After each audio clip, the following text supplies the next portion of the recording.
So we are going to hit Forest if we go into the fifth match. The Forest of Niflheim will be our last map, which is the map we just played. So as we see here, we do see this is the same kind of map. It is indeed Conquest. We have a close point up here in the top left, which is called Waterfall. We have the middle point, which is called Graveyard. And we have the bottom right, which is the Quarry. The close point for blue is Waterfall. The close point for red is indeed the Quarry. We have two bosses on this map, so it's a bit different from the Forest map.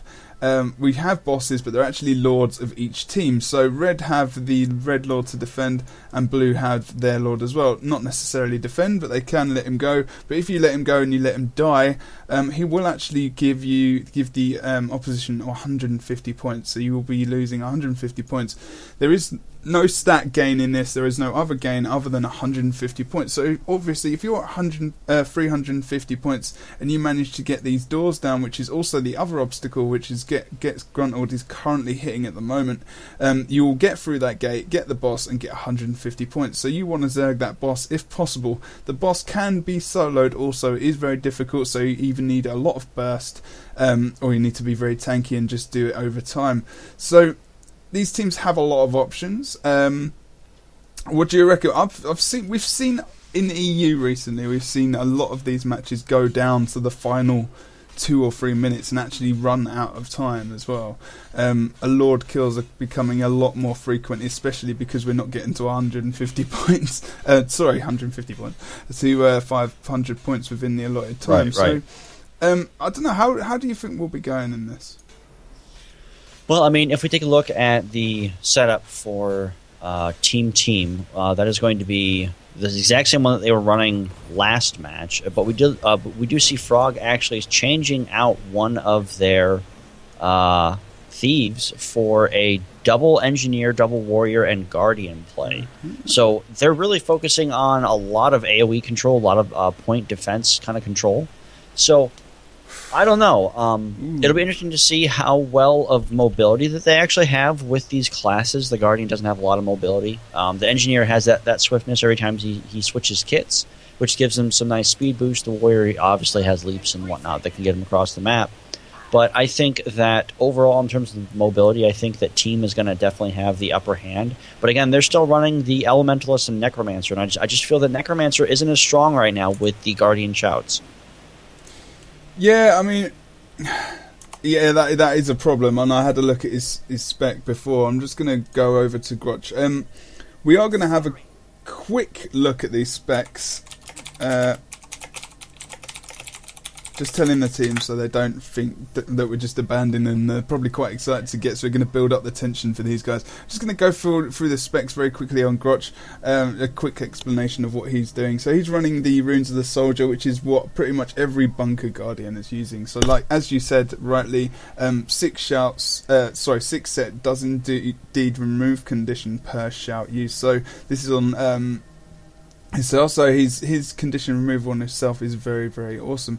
So Pure Voice is so anyone affected by shouts, their conditions will also be converted into boons. So they don't actually get rid of the condition, they get rid of the condition and give them a boon. So that's a big, massive, awesome boost to your team. I love that trait. It's one that I probably couldn't live without when I play my Guardian. A lot of people running this Shield of Absorption on rezzing. Not sure about that still yet. It's good for projectiles obviously and stuff like that. Also superior area is reducing recharge on shout. So you're very right. Look, he's moving a lot of conditions throughout his spec. I don't know. So I mean, just the whole having a Necromancer on the opposing team, that his main goal is to put as much condition damage on the other team as possible, or just conditions in general. I mean, it's going to be really hard for him to be really any of effect. I mean, the Necromancer is spec'd for condition damage and condition duration. He's using a staff and a scepter and a dagger, and he has the Rabbit Amulet, which is max is the most amount of condition damage you can grab. So he's really spec'd for that all-out dot damage, which is really something that cannot be a factor because of the Guardian shouts. Not to mention, like you said, the conditions are going to be turned into boons for his team. So not only is he buffing the other team, essentially, he's literally like it's almost as if he's playing for the other team right now because he's putting so much condition damage on the other team. So I mean, I don't think that Team can actually do much versus the Guardian Shout because of the Necromancer on our team. I think that if they changed it to another Warrior or something else that didn't rely as much on conditions, I think they'd have a better time. Oh, as I'm looking at Henry, I don't know if he's going to change his utilities or not, but he's actually running a very random spec. He's gone a condition spec, but his utilities are not normal. They don't They're not complementing his build. It's more of like a half minion master, half condition spec, which is really weird. Yeah, so I'm not sure how that's gonna. Maybe he'll change up during the match. We'll have to see. So I'm not sure how well that's gonna work out for him. These guys are kind of renowned for very much going for some random specs here and there, and they kind of do work out. But I'm not sure about running that. I mean, they've got some conditions that they give out, but they're not anything major. And the Summon Flesh Golem, that's one which is obvious. That is really, really good for control. We're going to get this match over the way. We're just going to go through specs here willy-nilly, randomly, through different matches. We're not going to bash through all of them. So we've seen a couple of player specs at the moment, and we'll go through more in the next match. Just going to get these guys to ready up.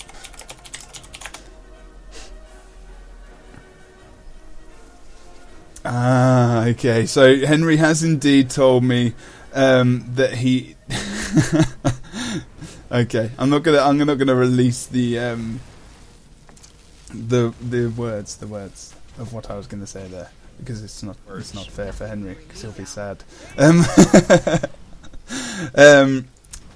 I'm pretty sure that Henry's not going to use those utilities, but he's paranoid that they're going to know what else he's using. So we will go through them. I'll find out what he's using when we've actually started the matches, which is what's going to happen now. I mean, what would you typically see as the utility for a Necro, maybe in your opinion, if you were running this spec? There's a lot of different utilities you can use if running when you're a Necro. Well, I mean, more just the condition transfers and the utilities that deal extra damage for X amount of conditions on your target. I really wouldn't be running a I don't know, the petting zoo, if you will. So, but anyway, taking a look at the split here, we are going to see 3 members of the team actually go on to Waterfall here. Unfortunately, it looks like Bar Nim is actually going to have some issues, going to try and deal as much damage as possible here, but I don't think that's going to be able to really do much of anything. He goes down almost instantly there, and that's going to be a possible stomp out here onto Bar Nim. He is going to get rallied here, going to try and get up there. Nice rally there by his teammate here. We are going to see 2 extra members of Team FroG come in here and assist here. And, one thing, nice knockback there by Bar Nim. Very, very nice job dropping that supply depot down. Going to be switching over to his flamethrower. Going to be back switching over to his shield here as well. Going to be popping some good elixir gun as well. We don't see that very often anymore as well. Elixir gun very, very useful at healing his allies and dropping some good healing fields down there. But unfortunately, another stomp going to be attempted here, and down goes Bar Nim here, and that's going to be the first death of the game. Yeah, it was nice. I mean, he was trying to switch over to get himself some vigor as well, some extra vigor, trying to dodge those attacks. Team did really well by just dominating straight off the bat pretty much, and they've actually got Kyle down on the other side, so it looks like they could possibly cap Waterfall and Quarry at the moment. I wonder how they're looking at the mid. Grotchaton is indeed doing quite well, just holding against Princess. Bar is actually just coming in now. Now, see, FroG have lost that extra damage from the Thief and the mobility, which he was doing really, really well. And I'm not sure that this was a good move from them to change so much after winning that first match. Well, again, this map really relies on mobility, and a lot of their classes right now for Team FroG do not have the increased mobility that, say, a Thief or a Elementalist is going to have on that battlefield. And I think that those two are going to be kind of the key factors here. We are going to see Bowler Hat come into the Quarry here after a nice... that is the Quarry there. And unfortunately, we are going to see Kennel kind of bypass Bowler Hat. I'm not sure where Bowler Hat was actually going. He kind of changed his mind there. But he's going to actually be able to decap this quarry and cap it for themselves here while they hold Waterfall. But back in the mid here, right now, FroG is just being completely dominated right now, Jebro. Like, just the team is just everywhere. And this really just kind of shows you that mobility is key in this map. Oh, completely. I mean, they are absolutely destroying FroG. FroG aren't the team that were playing in the last match by their dominance, and they split too much across the map in this one. They sent too many people away. They're better working as a team and more defensive. Quarry is the only point they've got at the moment. They've only got one of their guys there. They need to get someone over to actually support him, because otherwise he's just gonna lose that point, and then FroG are losing. So Grotch is running into the point now. Quarry needs help. Kyle is just trying to hold as much as he can. He's doing a really, really good job at holding. We're just gonna drop into him now. Oh God, he just got bursted down there quite hard. Oh, put down that healing turret. He's going to put down that vulnerability bomb. He's actually going to hit that 5 on his elixir gun, so he's going to get some healing.